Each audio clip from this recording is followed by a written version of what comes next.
जिनीविया conference में पाकिस्तान के लिए तवक्कुआत से ज़्यादा इमदाद के वादों पर आलमी सानहात पर डोनर्स कॉन्फ्रेंस मुनाकिद करने वाली अक़वाम मुत्तहिदा भी हैरत ज़दा हो गई।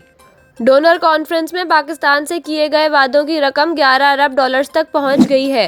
मुंतज़िम अक़वाम मुत्तहिदा तरक्याती प्रोग्राम टिम स्टेनर ने कहा कि डोनर कॉन्फ्रेंसेस में अक्सर अतियात का ऐलान मकासद व अहदाफ से कम होता है, लेकिन पाकिस्तान के लिए अतियात के वादे हदफ से ज़्यादा होना गैर मामूली है।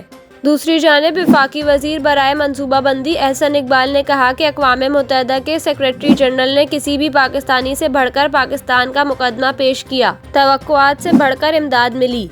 वज़ीर मुमलिकत बराए अमूर ख़ारजा हिना रब्बानी खैर ने कहा कि पाकिस्तान ने दुनिया की तवज्जो एक मरतबा फिर अपनी जानिब मबज़ूल करा ली।